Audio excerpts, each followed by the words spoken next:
Nós temos acompanhado já há algumas semanas, já podemos colocar aí até uma questão de meses, em relação àquilo que vem ocorrendo em torno da valorização da arroba. Isso está muito ligado a alguns elementos, e esses fatores, eles estão embarcados tanto sobre uma questão que está ligada à oferta de animais de boiadas para o abate, e também como que este cenário ele acaba refletindo em relação às escalas nas indústrias frigoríficas. Um dos elementos que são relevantes para o que nós temos hoje é em relação ao mercado atacadista paulista, que tem apresentado preços maiores, né? Então a carne bovina no atacado está um pouco mais cara, mas está mais acessível ao consumidor final brasileiro, ao mercado doméstico nacional. São alguns dos assuntos de hoje aqui do Agricultura BR. Bovo, obrigado pela sua participação mais uma vez no Agricultura BR, aqui no canal do Boi. Nós temos observado ali alguns cenários que são importantes na cadeia produtiva. Tem alguma valorização para a arroba do boi gordo? Acho que dá para ter essa percepção em praticamente todas as praças brasileiras. O volume de animais para abate é muito menor. Nós temos um outro fator que está ligado ao preço da tonelada exportada de carne bovina, que cai muito, né? Quase $1.500 se considerarmos o relatório da Secretaria de Comércio Exterior nesta última segunda-feira, entre setembro de 22 e setembro de 23, cai muito esse valor internacional da carne bovina. Temos alguma valorização no atacado paulista e parece que está mais acessível a carne bovina no Brasil. Bovo, como é que você analisa esse momento da pecuária brasileira? Boa tarde. Amigos do canal do Boi, é sempre um prazer estar aqui com vocês. Eu acho que assim, depois de um longo e tenebroso inverno, né, onde as cotações do boi gordo atingiram patamares muitas vezes até inimagináveis, né, como os 200 por arroba em São Paulo, a gente está em franca recuperação, né, essa recuperação teve, acho que, dois fatores que colaboraram bastante para ela. O primeiro foi a exportação, né, que, como você falou, foi bastante forte. Em setembro a gente fechou com quase 200 mil toneladas, né? Apesar da queda da tonelada em dólar, que tem nome e sobrenome, né? Essa queda da tonelada em dólar, basicamente a China diminuiu bastante o preço que ela pagava na nossa tonelada, conforme a gente até já discutiu a respeito aqui em outras oportunidades, né?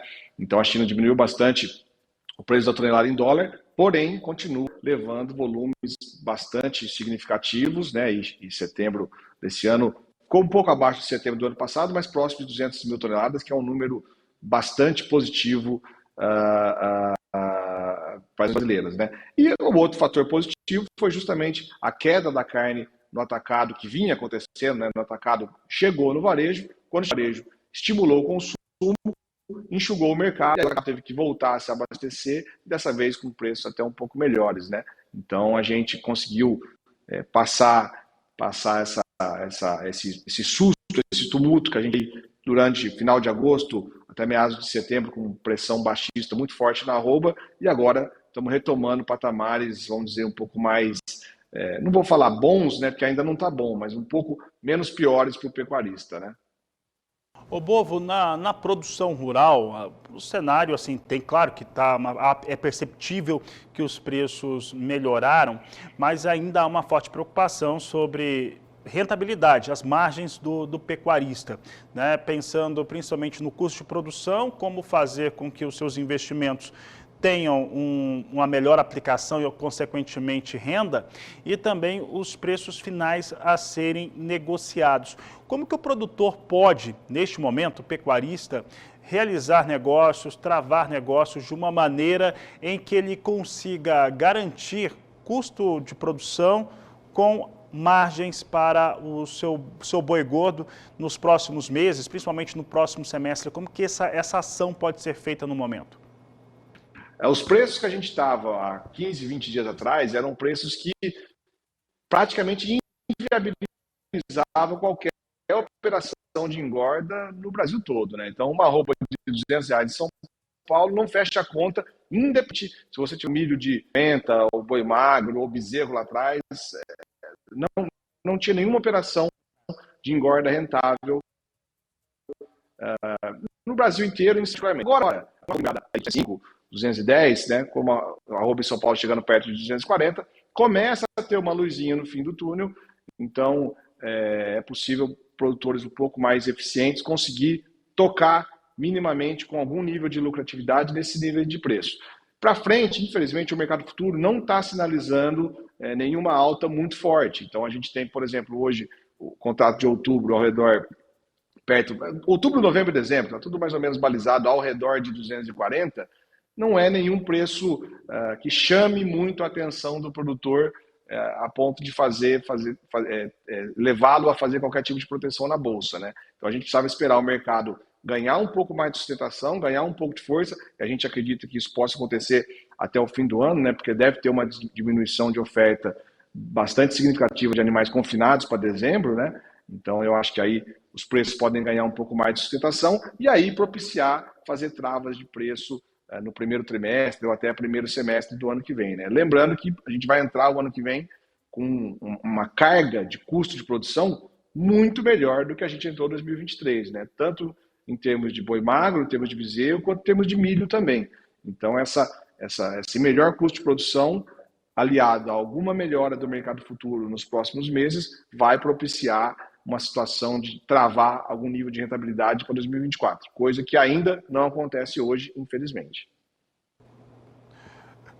Bolvo, uma outra questão que é bastante relevante, hoje nós podemos falar num reordenamento, um reposicionamento da cadeia produtiva como um todo.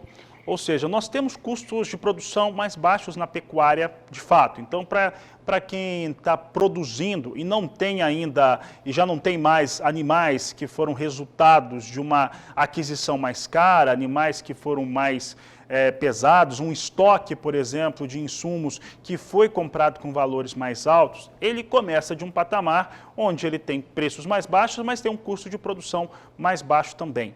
E nós estamos vendo esse cenário na pecuária, estamos vendo valores nas exportações brasileiras em preço médio de tonelada mais baixos também. É claro que a indústria consegue compensar de uma outra forma e, de uma maneira geral, nós temos ali uma nova realidade para a pecuária, que se soma também, Bolvo, eu vou colocar esse item de hoje, o dólar fortalecido aqui no Brasil, pelo menos por enquanto. Hoje, nessa terça-feira, chegou a R$ 5,10. Existe algum ponto de equilíbrio nesta situação? Há um reposicionamento e existe um ponto de equilíbrio em relação às questões ligadas à cadeia produtiva? Na realidade, acho que a gente está agora corrigindo uma série de distorções que aconteceram com o Covid, né? O Covid 20, 21, 22, e a gente teve o Covid, peste suína africana na China, a China vindo comprar um volume muito grande a preços muito altos aqui no Brasil, isso tudo acabou gerando, e o ciclo pecuário em alta, né? Que estava, a falta de bezerro. Então isso tudo acabou gerando uma explosão de preços, uma distorção que acabou não se sustentando. Então agora a gente está voltando a uma situação onde você vai ter um bezerro um pouco mais barato, a carne exportada num nível um pouco mais barato, mas o milho caiu bastante de preço também, voltando para um nível de preço que propicia a engorda e a rentabilidade do produtor daqui para frente. Então é bem isso que você falou, a gente está reorganizando, entrando num novo equilíbrio de preços que vai se dar aí ao final de 2023 e ao longo de 2024. E no meio disso tudo, como você bem disse, foi o dólar, né? Essa alta do dólar não aconteceu só no Brasil, ela aconteceu no mundo todo. Isso tem a ver com os juros americanos que estão subindo bastante, né? Os juros de 10 anos do governo americano estão ao redor de 4,8% ao ano, né? Os títulos de 10 anos do governo americano. Isso é a máxima histórica desde 2007, que a gente não tinha níveis de juros tão altos nos Estados Unidos, né? E aí, quando o juros sobe, todo mundo quer comprar dólar para aplicar esses dólares nos Estados Unidos. E isso faz o dólar subir no mundo todo, e o Brasil está inserido nisso, vai acontecer também. A boa notícia é que isso nos ajuda na exportação, né? Dólar subindo é sinal de mais reais que a gente recebe, ou que o frigorífico, no caso, recebe com a venda de uma tonelada de carne. Recebendo mais, ele pode pagar mais pela mercadoria, e aí acaba beneficiando a gente, que é um país basicamente exportador agrícola, né? Vou fazer o seguinte, Leandro, já ia encerrar a entrevista, recebi aqui uma pergunta do Arthur Bernardes de Miranda, aqui no Mato Grosso do Sul. Ele questionou aqui quais são os outros modelos de negócio no qual os frigoríficos conseguem faturar pensando no boi. Aqui ele colocou mais ou menos dessa forma, pergunta do Arthur Bernardes, do interior de Mato Grosso do Sul. Modelos de negócio, assim, basicamente o frigorífico tem, vamos dizer, a fonte de receita dele ou é a venda da carne com osso ou a venda da carne sem osso no mercado interno e a exportação além dos subprodutos, né? Eu não sei se eu entendi exatamente a pergunta, mas em termos de modelos de negócio do frigorífico, basicamente é carne sem osso, carne com osso, exportação, couro, sebo e miúdos, né? Eu não sei se eu não entendi exatamente a pergunta. Só vou melhorar um pouquinho a questão em relação à rentabilidade desses subprodutos. Então, vou incrementar um pouco a pergunta do nosso telespectador. Em relação à rentabilidade dos subprodutos, como é que vem esse fator para a indústria brasileira? Também teve uma alta bastante forte ao longo de 2020, 21, 22, subproduto, né? Principalmente sebo, couro subiu demais.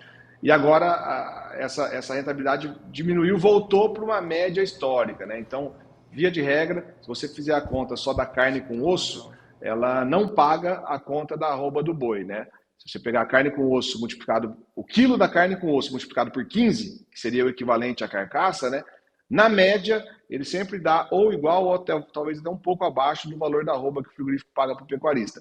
O que paga as contas do frigorífico acaba o que a gente chama de créditos de abate, né? Que é tudo que é além da carcaça do boi, ou seja, miúdo, sebo, couro, enfim. E isso também caiu de preço, se comparar com as máximas, né, que ocorreram em 21, 22, vem caindo de preço bastante, acompanhando a queda da arroba e a queda da carcaça. Então, o nível de rentabilidade do frigorífico, hoje, estava muito bom no mercado interno, né? Quando o boi estava R$ 200, a carne não tinha caído no varejo no atacado, então o nível de rentabilidade do frigorífico estava bastante bom. Hoje ainda está bom, mas mais em linha com os padrões históricos, não tão alto quanto estava há um mês atrás, né?